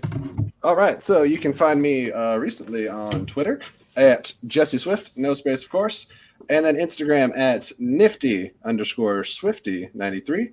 And then also you can find me on YouTube or any of the other podcast platforms, flick hyphen the letter N hyphen reel, REEL. So it's Flick and Reel Fancast, Spotify, Anchor, YouTube, all that good stuff. Well, fantastic, guys. Thank you so much for hanging out. No You guys worries. are great sports. We appreciate you guys for coming on. Good luck next week in the draft. You have our vote. Managers, we will do our best to clip out the moments of this and send it out on Twitter so you guys can have these moments for the managers, and you can get you guys some FaceTime so everybody knows who the We'll F do you the guys IG. are. We'll only do the IG. Yeah. Bump that single that stuff. half. That single stuff was Jeez, child's oh. play. I had questions from the Barbarian this week that were much easier than that. Oh, boy. Oh, wow. Oh, yikes. This is breaking news. But, folks, that'll do it for this segment. We'll say goodbye to Sweeps and David Campbell, and hopefully we see them next Friday in the draft. Thanks for hanging out, boys. We'll see you later, guys. you hopefully on Friday. Guys, how much fun was that? That was so much fun. They were so great. They were like so excited. And now we're doing a bit of a switcheroo. We're doing a bit of a roster change. And I didn't know that we were bringing on a fan of the most evil franchise in the history of sports. But I'm going to have to do a kit change only to back up my entire life. In case, I would just be kicked to the curb. Boggs, you'll understand exactly what I'm saying in a second. We're going to bring on our next guest. We got Peggy Gubbins and Felix Morritt coming on the show. Let's do it. We're swapping out rookies. Hi guys. Hold on. I got to do a kit change. Oh, okay. We're doing this. Okay. How we doing, everyone? Felix, how's it going first? Yeah, doing well. Thanks for having me on, everybody. Yes, good. So did I read that right? You're half English? Yeah, so I'm actually I'm first gen American. My mom is from England, born in Islington. I'm not going to let this slide on my show. Yes, Okay. I'm not gonna yes. lie. When you said arrival, I thought you were talking about Liverpool. We don't consider Man City a rival. Shit. What is this guy talking about? Drop him out, Colin. Drop him out. What is he talking As a about? Lakers fan, that's like saying the Celtics. The Clippers are our rivals when it's really the Celtics. Oh my God, this is embarrassing. Well, how was Europa last year? Tell me how that experience was like. It was bad, but it feels good to be top of the table right now. Right now. Yeah. Yeah, right now. We'll go There's 3 still points some to seasons to beat go. Liverpool this weekend. You guys, yeah, there's still some football left to be played. I know. This is great. This is going to be popping. I love it. Yeah. Welcome to the show, everybody. This is going to be so much fun. Peggy, you seem to be whooping ass on these questions. We really throwing some softballs out here? That first one, the Princess Bride question, was absolutely a softball, but I was not trying to talk smack to David in the chat room. Okay. I was trying to give him a word of warning. All of these rookies are coming in here. They're just coming in hot, talking about how I'm going to dominate the whole league when I get there, and they're calling out whoever they want. We get nervous in the fan league matches. Like, we have no concept of what it's going to be like once studio matches start up and we get under those lights. It's going to be a whole different ballgame. And you can talk as much as you want of what you think you're going to do in a situation, but once you're in there, you never know how you're going to react. So just pump the brakes, slow your roll just a tad, guys. That's just my word. I will give both those guys a little bit of sympathy. Those singles questions were way harder than the Inner Geekdom, coming from a person who has no business in Inner Geekdom this season. Yeah, but the problem is, Peggy, like, you're a sports fan, so I This knew is you were true. gonna get that one. No, but Peggy, you're 100% right. Like me and Colin playing in some of the fan leagues as well.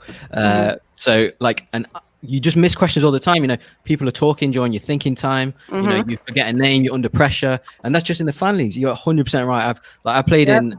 David ran a Star Wars free for all in the UK here, and I played it, and I missed Barbara Frick. Like that's just just sometimes you can blink and then you start to panic, and then that just kind of snowballs. It can happen to anybody, unfortunately. Of course, And you guys mentioned earlier, who knew about Adam Collins before this past year? I did. I have played Adam Collins before. It was a teams match. Unfortunately, we lost, which is not shocking to anybody, but we gave him a fight. You can go back through SCN chats and Schmodown chats. I tried to warn everyone that Adam Collins was coming. I tried to warn everyone that Marisol was going to be a huge, huge factor in the Schmodown. So trust me when I tell you, me and the other 3 fan leaguers will be an asset to any team. Mark my words. Speaking on that, because I know that you are a Chicago native, Yes. and just planning on going to which manager you would like to be with. Kate, even though she's not doing the Chicago accent anymore, is also a Chicago native. We don't all talk like that. We don't all talk like that. It gets Tom! But yeah, I dug it for a while when she was at it. But no, I'm glad she's kind of pivoting and going to find her footing somewhere else. So are you wanting to go somewhere there with your fellow Chicago native, or what managers are you looking at going into this draft? I have not revealed my preferences. I do have them, but I am playing my cards close to the vest. I've been saying, which is true, I have been contacted by more than half, but not all factions. So we'll see where it goes. I mean, I don't know if I'm going to be asked to be a heel or a face, and everyone has been doing all these characters. You never know if you're going to be able to keep that character or you're going to be asked to do something else. So if you need me to, I can get right in your face and give you a promo. But you know what? I think you guys want to get to know who I am, and so I'm just trying to be as genuine and real as possible. And Felix, for you, what managers are you looking at? Yeah, I think dissimilar to Peggy, I don't have a preference. I know I've talked a lot about on the Facebook group the idea of I really want to bring kind of a Moneyball aspect into this league. And so it's more of a manager and also faction members that are willing to, they don't have to run with it if it doesn't work, but at least let me kind of pitch that out, see if it can help them gain points or at least prevent the loss of points in a season where you're going to lose one for a TKO. That happens to you. And that is, we have some new rules this year, and I know as fans of the Schmodown, we knew like the older rules going in with these new rules. How acquainted are you with it, and how are you going to play the strategic game with these new rules going into this season? Yeah, I mean, obviously, I touched on them there. Familiar with the new rules. I've been trying to figure out ways to obviously work around them in terms of a strategy approach and how you deal with multiple choice. I think round 2 becomes a lot more important this year because that's the only round where you have control over how many points you can put on the board. And so making sure that you're within a certain range, I think most players can get that 2-pointer. So as long as you're at a point where you can shift the balance of power back and make them answer one question, is going to be way more important than it ever has been. And you guys, your questions. Boggs, take it away, baby. Yeah, so Felix, I've seen the that fire promo that you've done. So that was great. Yeah, so just tell me, I don't 100% know, you know, when someone mentions they're a fan league, I kind of know the level they're at, you know. Yeah. Much as well. So I don't 100% know your story. So yeah, have you done any fan leagues or like how did you find the Schmodown, that kind of thing? Yeah. Hold on. We gotta just talk about something. We just gotta talk about something. Breaking We news. just gotta shout this out. I don't know if we've ever done this on the show. We're going solo. Boggs. Look at this man. Look at this man coming up in here with the fresh. The second they lift those restrictions, the second they lift it, he goes out there and he gets the fresh cut. Look at my man getting the fresh cut.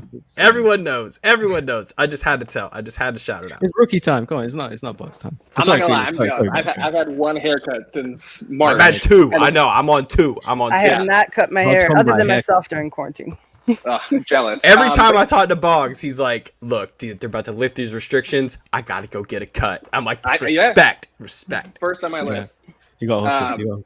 But yeah, like David, like Jesse, I'm not a fan leaguer. There's no tape on me. It's not kind of how I got into this world. I've been following Mark and Christian since before the Schmodown days. I watched their movie reviews way back when. I kind of grew up in that world of them and Jeremy Johns and Chris Stuckman, and I just got hooked. I've been tangentially in the film world for a long time. When I was born, my dad worked at Warner Brothers, and I currently am an associate director handling the media for Amazon's TV and film. And so this has always been my world. I discovered the Schmodown in season 2, and then I've watched every match pretty much day of drop since then. And so obviously, when Christian put out the call, I played along in hundreds of matches over the years, and I felt that both from a trivia knowledge standpoint, those singles questions earlier aside, that I could definitely hang. I have an acting background, did like 10 years worth, was in SAG. And so like you were saying, I love the character work too. So promos, make me a heel, make me a face. It doesn't matter. I just want to kind of tear it up. I love that. I love that. Nice. Put me in the situation. So I think that's been a great dichotomy to see, at least in this rookie season, that we haven't seen, because really you could say there were a couple rookies. There wasn't so much of like a prospect search like they did last year, right? You really just had rookies like Robert Parker coming into the draft, really the biggest name there, and then you had the free agency special, of course, where corruption found Adam Collins. But now this year with the big search, it's just so great to see. Like you said, I've been a fan since season 2. I've been a fan since like I say like 1.5. Like I found it like in the middle of season 1 and season 2, and then I caught the schmoes at like right around there. And it's just nice to see that there's people who genuinely appreciate this game. I think you saw from our last guest, like Jesse and David, but two people who truly genuinely appreciate just the opportunity.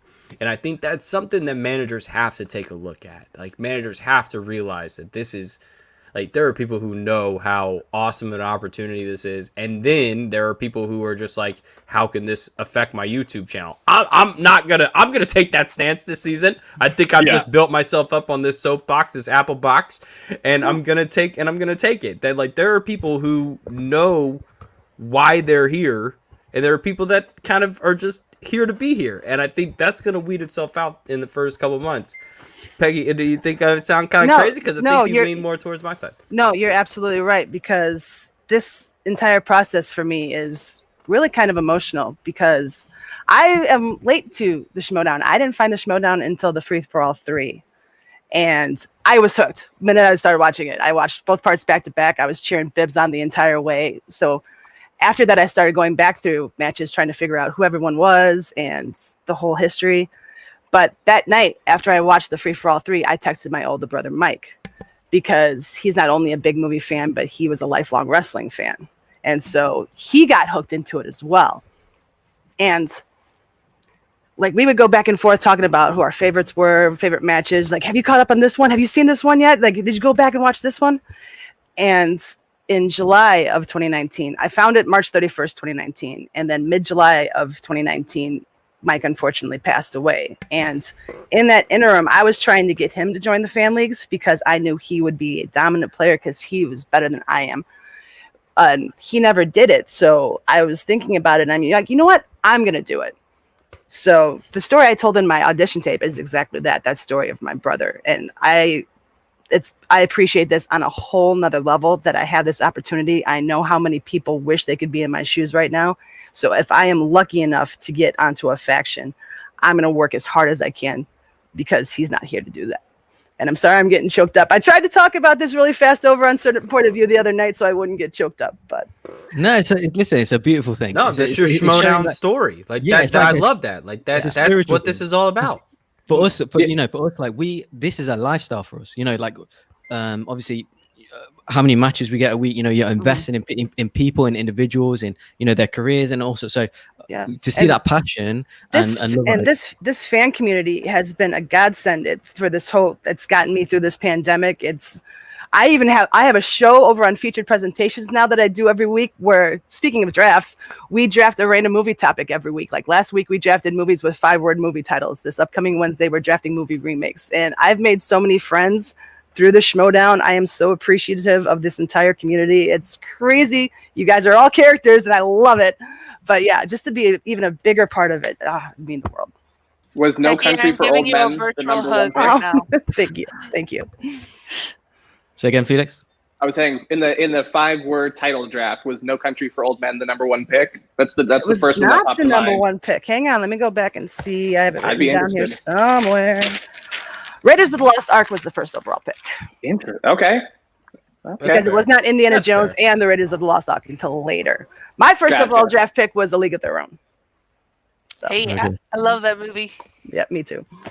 So Felix, like, what's your? Because obviously, this game tape on Peggy. She's explaining that she's been watching Smyrna, etc. Obviously, you've mentioned that you do watch it, but just give us roughly, obviously not specifics, you don't have to, but roughly where your strengths are. Obviously, what division you're playing in as well, because you don't mentioned.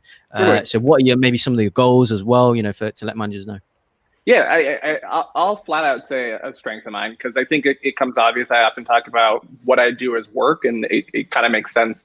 A lot of the best Schmodown players are people who are in the industry, but more specifically, a lot of the people that are writing reviews, they're critics because they're going out and they're seeing every movie they have to.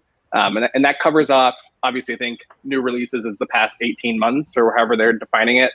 Dating back, that's pretty much every movie from 2016 if you've been playing along with the Schmodown. But as a part of my job, right, working for on Amazon's movies, I do a lot of competitive research too on pretty much every release through each month, and I've been doing that for years. So new releases anything, doesn't matter what the, wheel slice is. If it came out in the past X number of years, category list, it's fine. I would have done a report on it. I would have done a deep dive on the cast list, how it performed, all that kind of stuff. Singles and teams, though, is kind of where I'm at. I think those are the two for me. I have a pretty broad knowledge of film. I think I put in the comment section of that promo video I dropped on the Facebook page that, I once took a week off of work to log every movie that I've ever seen. So there is a dedication to just film in general. It was a long process. I went on Wikipedia and I did pretty much a decade per day, or maybe 2 decades a day, and just said, yep, seen it. And I matched it back all the way back. I think the earliest movies I've seen were from the 30s. Wow, that's like when my dad asked me to take all of his CDs and put it onto iTunes, and it was like barrels and barrels of CDs. It was like, here, you're not doing anything on a Saturday. You want to rip these CDs onto iTunes for me? I'm like, sure, this sounds great. It was definitely a labor of love, but it was it felt at the time more labor than it did love. That's fantastic. That's amazing. Now you know what you know. That's a fantastic thing for a Schmodown competitor to have in their bank, is to at least know what they know. I know exactly what I don't know. It's horror and Star Trek. If you're ever that's it. I know my holes. That's it. I got it. So Felix, at Amazon, right? Do you get do you see features before they are released as well? Yeah, so I will clarify. I don't work for, Amazon is not my employer. They hire the company that I work at, which is called Rufus. But our only client is Amazon. They don't have a media arm internally, so they outsource it. And our whole division was created just to support them. But yes, the film and media student that just graduated this year is like, this is very interesting. I feel like I'm in class. I can listen to this for hours. There you go. So my role, I am the associate director of digital media, and basically what happens is, we get to screen the property in advance. And with that comes kind of like a brief in terms of like what we need to do for that title. I don't want to get into a tremendous amount of specifics of respect for Amazon, but yeah, so I do get to see a lot of those movies early. And basically my job from within that, which is kind of how I translated into that Moneyball thing, was I look at a lot of performance data once our campaigns are in market, and my entire job is to optimize and make those campaigns better from there. It's how do we improve performance either while we're in flight for something, or how do we take those learnings and apply them to the next one? And so I took a lot of that kind of analytical math sense and I wanted to apply it here. So my question is, have you seen Coming to America 2? No, I have not. I'm ready for that one. There's an exception though, right? Because that one was technically an acquisition from Paramount. So there's a lot of legal back end stuff when it comes to acquisition versus stuff that you've produced. Mm-hmm. Okay, so I'm very excited for it. I can say that. Yeah. I've sat in a meeting or two for that title.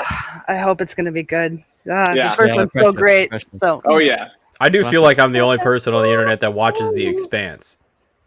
Oh, see, I don't. Honestly, I don't. Yeah. I watch Marvelous Mrs. Maisel. Yeah, I just feel like Amazon's kind of like dropped the ball. Like the Game of Thrones crew, like anyone that watched Game of Thrones, you totally would have loved like the Man in the High Castle, and I feel like they dropped the ball on the ad like for that, and then this show, The Expanse. Well, of course, because they dropped like $30 billion gajillion dollars on the rights. Like, of course. These were book rights, and so like both ways at least in The Expanse, and like I love it. I'm like, I feel me and Kevin Smith were the only people on the internet that actively watch The Expanse, so I'm down with Amazon in that way. So what questions do you have for these fine competitors? So I know that all of us have our favorite players in the Schmodown. Who are you most like excited to possibly be working with if you get picked up by that faction? Yeah, Peggy, I have a long-winded answer, so do you want to go first? Sorry, Aaron Rodgers just scored a touchdown. Oh no, I'm not watching the game. There's at least been a touchdown scored in this game. I won't give away what the score is. Like I said, I'm not going to give away what faction I want to be on, but. And as much as there's no way Shazam is ever getting broken up, but to work with Bibbs would be an honor. I think. Oh, go on. No, I was just gonna say that's funny. Like what a lot of people are kind of wishing to get drafted, but Peggy's like, what faction am I going on? Like that's like so confident. Like, yeah, I'm getting drafted. It's about which one. You know what? Anything could happen. There are so many people in this draft. There are people who were members of factions last year who never got a match. So, well, you feel like you put the Merc in Quirky Merc. That's why. That's the vibe I get from you. You're totally out here. You are slaying. We'll see. But yeah, I'm just trying to enjoy the ride, and I will be grateful wherever I land, and I will work my ass off wherever I land, and so will Amaru, so will Jacoby, so will Christina. I'm always going to throw their names out because we got each other's backs. We're trying to get each other through this, so I jot their names whenever I can. Hey, there we go. There's my girl. So what were you saying, Felix? Yeah, I was going to say similar to Peggy, and I'm sure it's true for a lot of rookies, right? It's kind of. I watched this game for a long time. I'm a huge fan of Dan Merle and everything he did, but I think the people who shaped the way that I view the game, both from a character standpoint and from an actual like analytical standpoint, was like the OG Team Action. I love everything that Andrew Guy from a character perspective has done and brought to this game, and I know I shot a lot of fire at him in my promo video, but it's because I respect what he does. I would love to go toe to toe with him in scenes and whatnot. But Ben Bateman, he's the first person to probably talk about Moneyball in this league, and I think the first time he really exposed it was talking about Bibbs's weakness in Pixar back at the time, and it's no longer a weakness. He's done really well at that since then. But I think if I were lucky enough to work with either of those two, and I know that technically Guy is not listed on the draft sheet, and I don't know if that's storyline for Shmo Minotti or whatnot. I hope he's back, unless he got a great acting gig, then, all credit to him. Either of those two, I would love to be able to work with. Yeah, either the Shmo Minotti or he got a good acting gig. I'll take either of those two things. If it's not one of those two things, I'm calling Pishikako on this whole deal. It's got to be one of those two things. Yeah. Yeah, the second you said Moneyball, I was like, okay, so he's going to be great with Bateman. I think there's a couple other people that have talked about it. one half of Team Shazam. I know Brendan Myers talked about the analytics side of it. Paul Oyama has also talked about how you deal with the numbers and probabilities. So there's a couple kind of in that world that I think it would work in terms of like a right away, hey, this is what I can offer. I think you kind of get it. But, again, if I'm lucky enough to get drafted, I'll work with anybody. Again, I love the character work. I'm a piece of clay. Just mold me how you want. And not only that, so I'll say that, obviously in terms of representation, diversity as well, obviously we've got a lady, not many ladies in the game in general, and, obviously a mixed race brother as well. So that's definitely something that I want to see more of in the game, being, a minority myself. So yes, definitely hope you guys are getting drafted. And and, especially with that story that you told as well, Peggy, I definitely appreciate that. So in terms of, so obviously in the fan leagues, are you a face or are you a heel? Just to clarify. I am just me. Normally when I have a match, I like my girl Christina. Yeah, it sounds like a face to me. Or a heel. Sorry. It sounds like a heel to me. You guys haven't met Christina yet. Wow, what a powerhouse personality. So I like to have her as my little mouthpiece because I want to concentrate. Is she your partner, your team partner? She is. We've partnered up before. We are 2-0 as partners, but my normal partner is her husband, Anthony Tisdale, who also submitted an audition tape. We are hoping he is a last minute addition to the draftees. Okay. You hear that, Christian? You hear that? Please. Go back and look at his tape. He's great. But what was the question again? Am I a face or a heel? I'm trying to work it out myself. So I am just me. I welcome the character work, but I'm gonna leave that to. I've been saying I want to be the peg that fills that last hole on a team. I want to give me that 12th man spot, and I will do whatever needs to be done. Face, heel, tweener, what have you. I'm ready. Coming in, repping the Bears. Yes, my team. Much better than Jeff Snyder did that one time in the Kevin White jersey. I'll never forgive Jeff Snyder for coming in. Snug jersey. Like he literally rolled in. I feel like he had to roll into Dick's Sporting Goods because Kevin White was no longer on the Chicago Bears when he rolled that. Jeff Snyder at least needs a large or an extra large in an NFL jersey, and my man got a small. Like that was a small. Like that thing was snug up on the belly. They came to Chicago, I think about a month after I discovered this Schmodown, but yeah, it was sold out. There's no way I could go to that one. But yeah. And then the other time, speaking of Snyder wearing, he had no shirt but the Celtics jacket over it in last year. And so I'm going to get props. No, he does that. But yeah, no, Felix, obviously, he's, obviously I saw Kaiser, he's quite, he's commenting on your stuff, appreciating your promo and stuff. Kaiser is a friend of the show as well. Yes, so definitely recommend reaching out to him. He's great on the socials as well. Have you thought about kind of face or heel? Like, what? Obviously, you're going to be working with the league if you get drafted as well. So it's not entirely up to you. But have you thought kind of beforehand where you're going? Yeah, I don't think per se it matters. Like my real life personality is very much face-ish. True story. My answer to the question, why should we hire you for the job that I'm currently at, I've been at for the past 6 years, was you'll never see me come into work without a smile on my face. And I credit that answer to me getting my job because I'm uber positive, and any managers that are watching behind the scenes, any study sessions, it doesn't matter how late it is. I'll bring a smile no matter what. I don't care if it's 3, 4, 5 in the morning. But for, heel or face, it doesn't matter. I think, I showed I can go heel in that promo video. I'm happy to do it. I think what I'm looking for is, I can be myself. Who cares? But I don't know if there's a lot of people still doing the character work as this has become such a trivia-heavy league. And I know that's an aspect that I love and I fell in love with. And if we're trying to keep the aspect of wrestling, I just want to reinvigorate that. So whatever works for the faction, if I end up on the Stars, it's probably more of a face situation because the heel's done by one half of the Odd Couple and everyone else is fairly nice. But if I end up with a Kaiser in the dungeon, I'm happy to be a criminal like he commented. I'll be a heel. I'll put on a leather jacket and I'll hang out with him and the pigs. Doesn't matter. Piggy Smalls. Shout out to Piggy Smalls. Piggy Smalls. That's right. So I think it's that time of the day, that time of the night. So there might be no game. There might be game tape of Peggy, but no game tape of you, Felix. Yeah. So what do you guys think? You want to go through a few rounds? Listen, after the previous round, I'm terrified.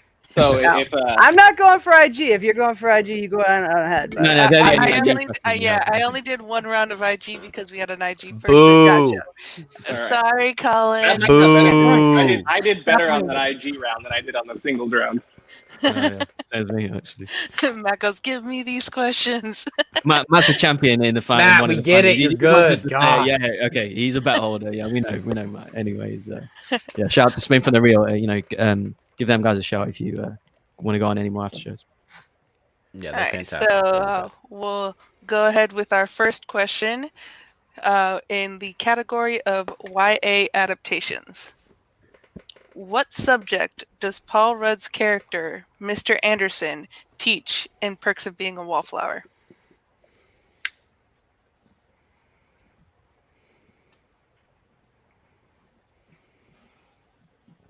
That was quick, Peggy. One of my favorites. Oh, okay. 5, I hope 4, I'm right. I don't think 3, I'm right. Man. 2, 1. Colin? Man, why you gotta come to me first all the time, man? Is it English? That is correct. Yay! Nice. Boggs. No, I said sex ed. Sex ed! Felix I had English. and Peggy. He also has the best line of the whole movie. We accept the love we think we deserve. Mm. I've not actually seen it, so Oh, it's really Okay, great. you need to get on that. Logan Boggs. Lerman, Ezra Miller, Mhm. Hermione herself, Emma Watson. In our second question here is in the category of scores and soundtracks. Danny Elfman was nominated for Best Original Score for what 2003 film? Oh, shit. Oh. Maybe? Wait, no, I'm not spelling it right. 2003. 4, 3, 2, 1. Boggs. Big Fish. That is correct. Nice. Great You can movie. play. You can play. Felix. Don't forget that. I said not Batman '89. Peggy. Yeah, I put Sweeney Todd, Demon Barber, Fleet Street. And then Colin. Man, I put Moulin Rouge, and now I want to watch it. Danny Elfman scored Moulin Rouge, and now I'm mad. I don't think it'd be much different, though. Now I think about it, I don't think it'd be much different. Sorry, Tony. For those of you who don't have Game Day Feature Presentation Productions, talk to Tony Heald. He'll get you a match. It might take him a couple of weeks, but he'll get you a match. You can get some. Oh, bien, Tony. Let's get some IG going. That's my wheelhouse. Let's even though Shout out Matt Thomas in the chat. He's a champ in one of the fan leagues. So yeah, we got competing fan leagues in the chat. I love it. Fan leagues abundant. So our third question is in the category of Eddie Murphy. In Coming to America, in what borough of New York is Hakeem looking for a wife?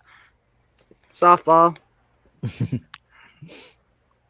is that what you do when you're playing? Like No, when you're no. watching the matches? For some reason, I feel Wait. like being a dick about it right now. Wait, Matt, why is this question right? Oh, it was the 2004 Oscars sold, not the 2003 Oscars. Yeah, I said 2003 movie. I didn't say Oh, for Matt, Oscars. she schooled you, son. She schooled you. Snap, snap, snap. Tell him. Okay, so There's 5, 5 answers to this question. 3, 2, 1. And we're going to go with Felix. I put Harlem. That is incorrect. Peggy? Where does one go to find a woman fit for a king? Queens. Oh, fudge. Felix, disappointed, man. Come on. Of course it's Queens. Of course it's Queens. Colin? Of course, I don't have this answer. I don't know why I don't have this answer. I also wrote Harlem. Hey, Sean, I see you. Sean upset. Sean is very upset. We got Yeah. Queens, and she quotes it. Bam.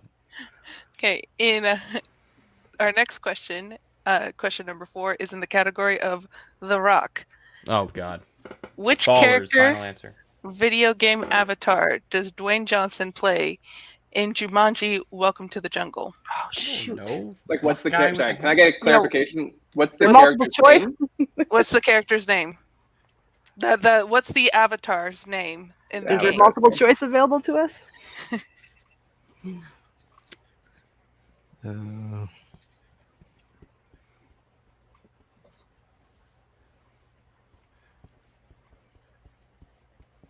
5, Yeah, I was like, 4, you got a 5 count? 3, 2, 1. I gave a clarification, so I was giving it extra. Peggy. Should I wrote the chick that No. yeah. Johnny McStrongman, Bugs. No, it's Doctor something, isn't it?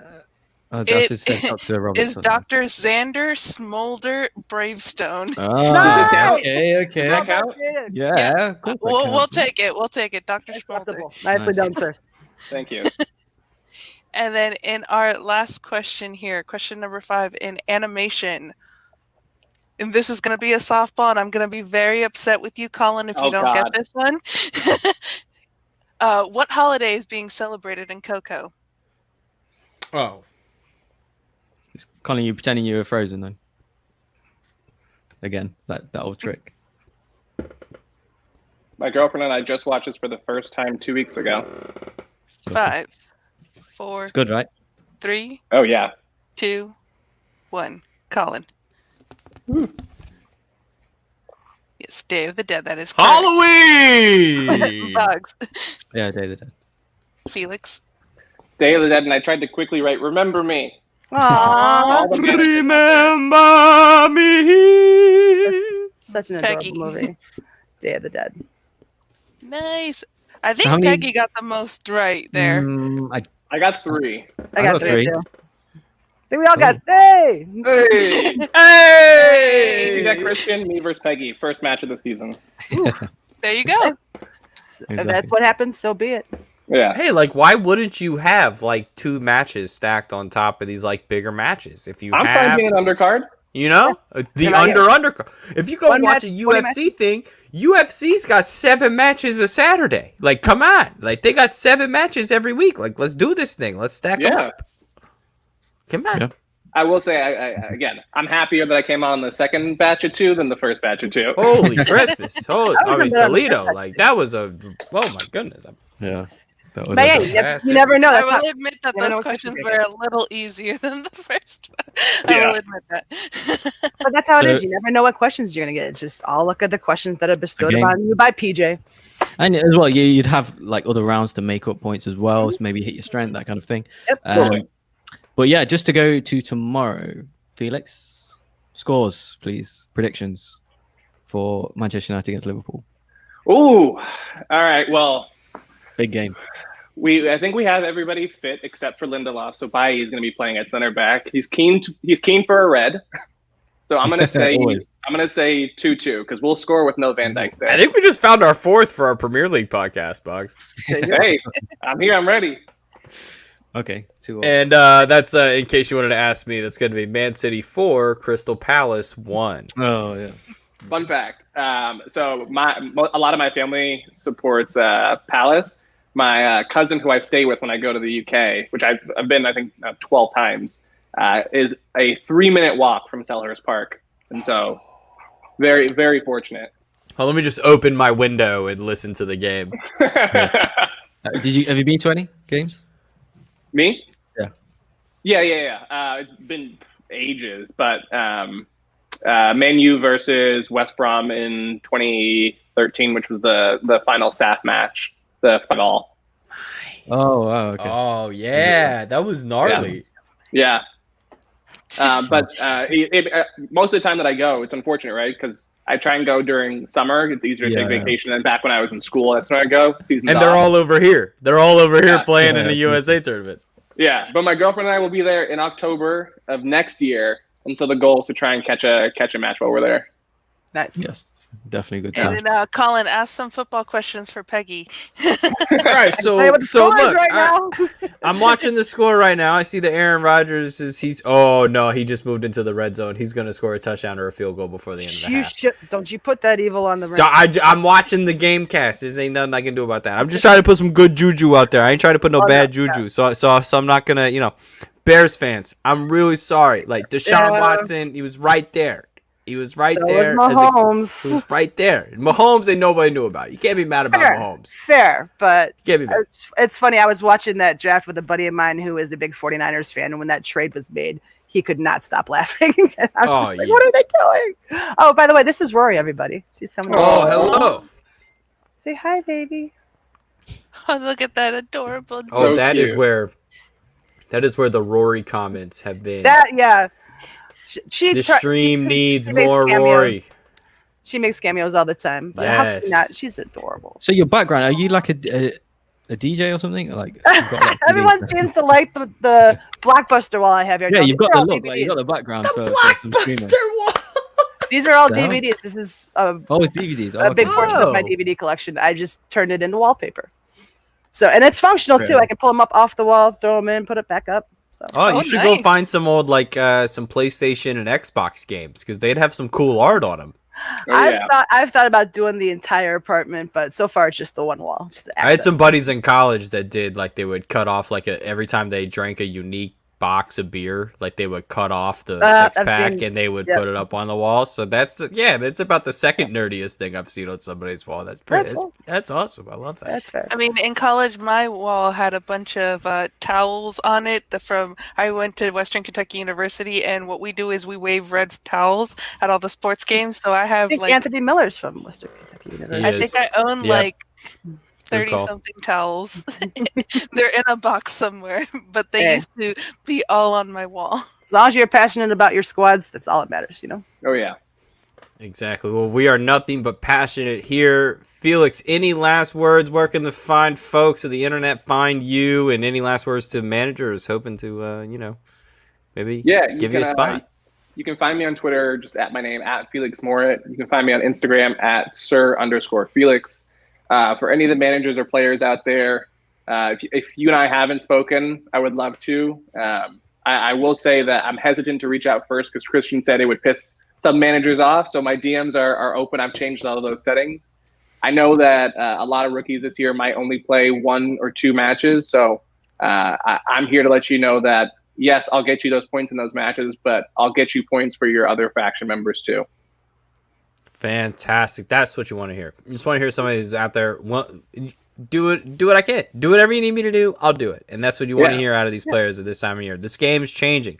So it's going to be interesting to see how rookies coming in this year give that extra layer of depth to the conversation when it comes to what each of these factions can offer. Peggy, you've been fantastic. I can't wait to hear what you got to say to some of these managers. But same question to you. I will bring heart to whatever faction will have me. That is one thing I will guarantee you. I will always talk up my boys and my girl from the fan leagues. So Amaru, Jacoby, Christina, myself, we'd be an asset to any of y'all. And I am so thankful for this opportunity. Life's crazy sometimes. It's amazing. I do not take it for granted. And should I be lucky enough to land on a squad, I will work my ass off for them. And where can the fine folks of the internet Oh, find yes, you? yes. No.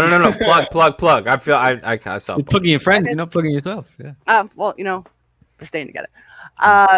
You can find me at Peggy B Ball on all social media platforms. And like I said, Fantasy Film Fights every Wednesday over on Featured Presentation Production. And all you rookies out there with no game tape, talk to Tony. He'll get you some game tape. Fantastic. Thank you so much for joining us, y'all. It was so much fun. We had a great time talking with our rookies tonight. So I'll just throw it over to Boggs. Let's just wrap this whole thing up with a pretty little bow. Boggs, this is it. This has been fun. What do you got to say, bud? Yeah, obviously, pleasure to have all the rookies on.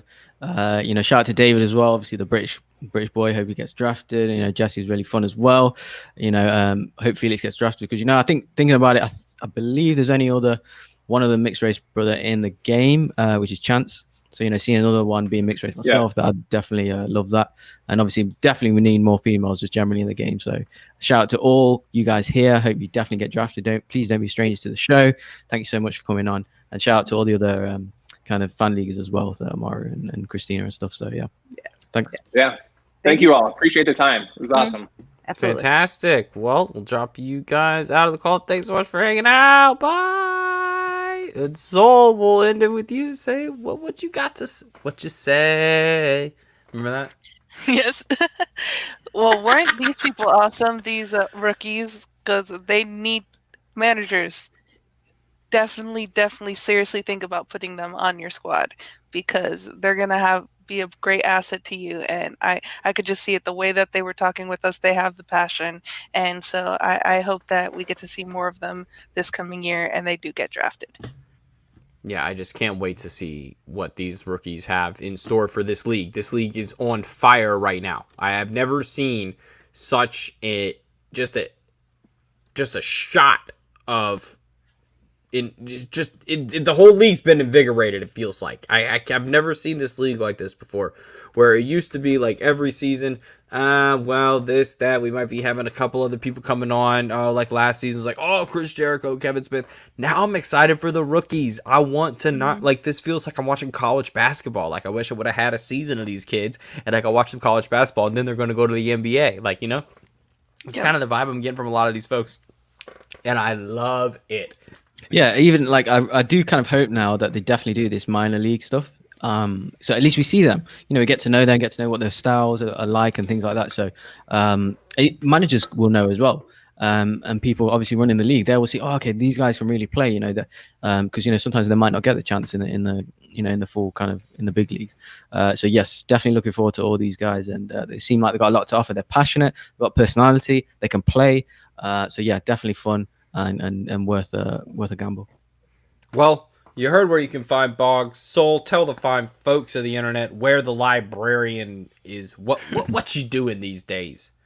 You can find me at SoulGovin on Twitter. You can find me at soul.k.govin on Instagram. You can find me on Wednesdays over at the Media Sweaties Network YouTube channel, where I do a show called Soul Talk. And you can find me all over the pop culture universe. Sometimes I'm on We Have the High Ground. I'm always on Pop Talk. So just find me over there. And now we're our new home for the Ultimate Schmodown Show.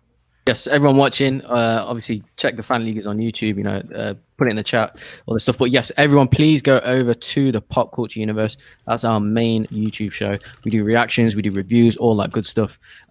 Yes, we've got Star Wars shows on there, movie review stuff. So yes, please subscribe to the Pop Culture Universe. Sean, put it in the chat if you're still there. And then yes, we the next show will be live on that channel, hopefully. So yeah, shout out to everybody in the chat. Future Presentation Productions shouting out their shows over there. Make sure you go out, check those shows out. Thanks for so much for hanging out in the chat, everybody tonight who is here to see the rookies here. So yes, we appreciate it. Of course, I'm Colin. You can find me at @the_C Morris wherever Collins are sold. It's on them Instagrams, them Twitters, all them things. I'll be up on there doing them things. Shout out to the Baltimore Ravens. Good luck tonight. We need all the luck we can get. We just trying to, you know, do this thing. We're trying to finish this thing up. So that'll do it for this episode of the Ultimate Schmodown Show. Shout out to John Barr, our other favorite co-host who couldn't be here. Shout out to Sean in the chat, in the producer hat extraordinaire, and Mike Shea, of course, the EP himself. Folks, this will do it for another episode of the Ultimate Schmodown Show, and we'll check you next week. Bye-bye. Oh, Nerd Chronic next week. Let's go. Suck it. week after.